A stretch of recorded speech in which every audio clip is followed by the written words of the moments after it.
Hello again everyone, and if you are new here, welcome. This is part 3 of our Colt starting series with 3-year-old Mustang Chance. In part 1, I taught him how to move off of pressure from a lunge whip and circle around me, which set the foundation for forward momentum. And in part 2, I introduced him to a side pull bridle and taught him to flex laterally and vertically to rein pressure.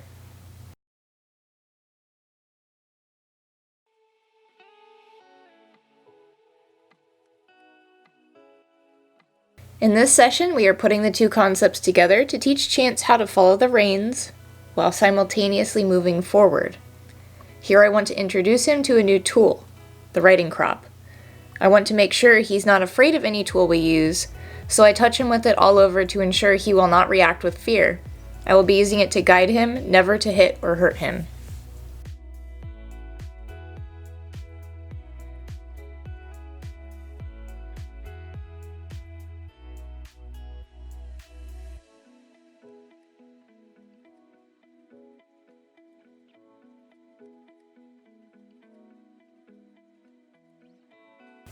He does great and doesn't even care it's there, so now I can kindly use it to encourage him to move forward. If he doesn't move forward the first time I ask, I will just exaggerate my movement to wake him up a bit. And off he goes.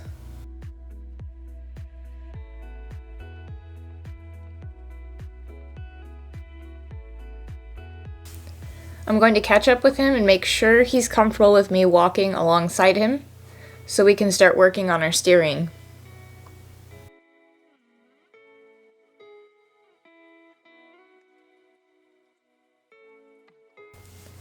First, I'm going to ask him to circle me by bending him around me with the inside rein. This is a perfect exercise to teach him to find release in an open rein, because I'm not having to pull his head around to where I want him to go. If he travels too far outside of the circle, he runs out of rein and has to soften and bend his body back into the circle.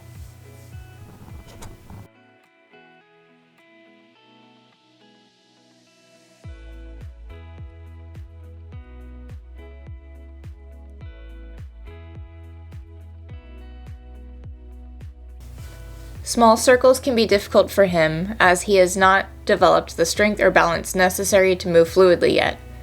This is something we will practice often before asking him to balance and carry a rider as well as himself.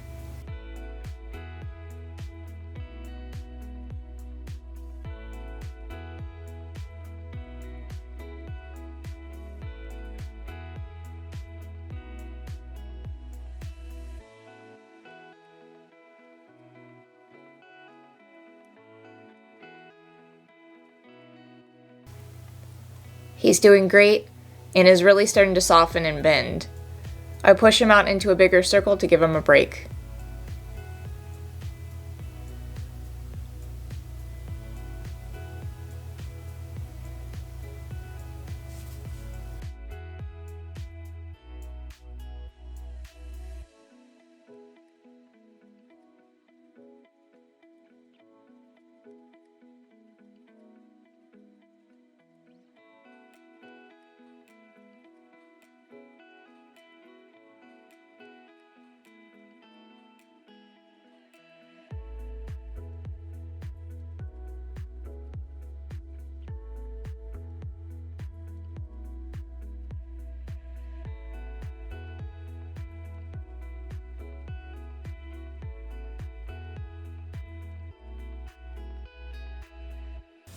I love that here all I had to do was lift up on the reins to get him to halt.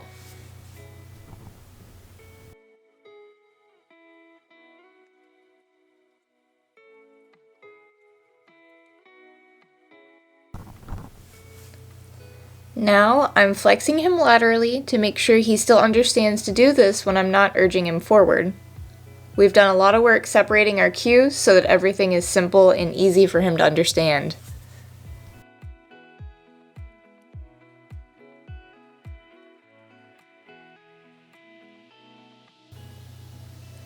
He went sideways a bit there, but that's okay. I'll just try to be clear on what I'm asking and try again. It started raining lightly here, so please excuse the raindrops. It rains every afternoon here from spring through fall, but we prefer it to the scorching sun in the mornings.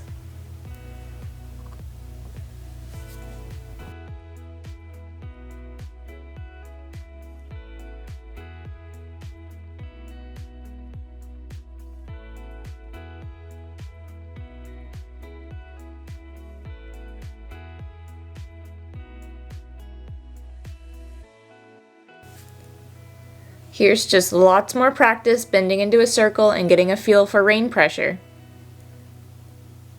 And now I shorten the inside rein and ask for a tighter bend. I'm essentially just flexing him to a stop. And that, ladies and gentlemen, is Chance's very first one-rein stop.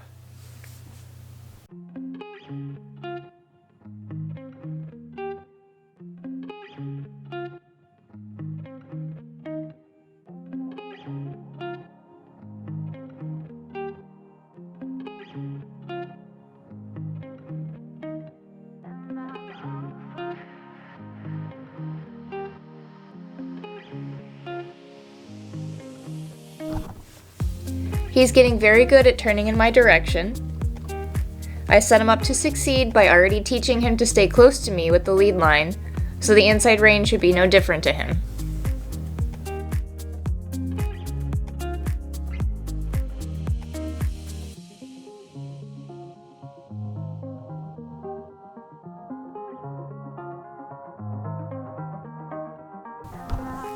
To increase difficulty, and see if he truly understands the concept of reins, I ask him to turn away from me using the outside rein. We already practiced flexing in this manner, but adding forward movement makes that a whole new concept for him to figure out. He turns his head to the right, but continues going left.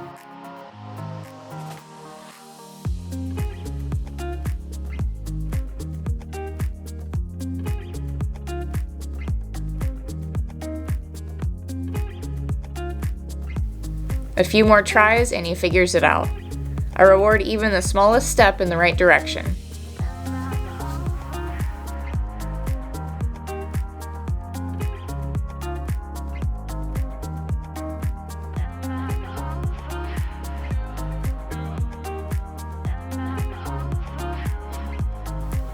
I'm starting to use both reins at once to keep him straight when we cross the middle of the pin.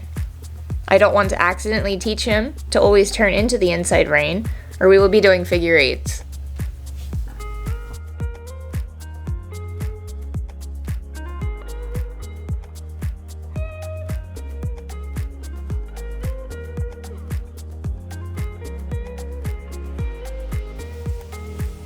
Here I'm asking him to bend to the outside again.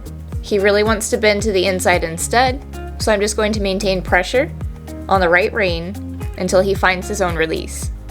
If he leans into me, I'm not afraid to bump his shoulder over, as you saw there.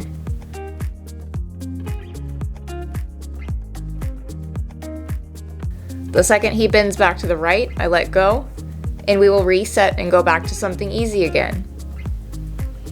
It is so important to allow horses to get some easy things right after they struggle with something harder. You don't want to hurt their confidence, or they will quickly become frustrated and look for a way to end the session.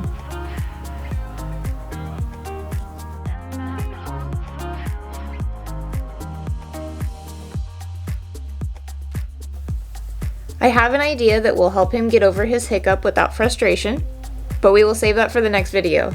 Chance has earned a nice break, and I'm so proud of the work he did today.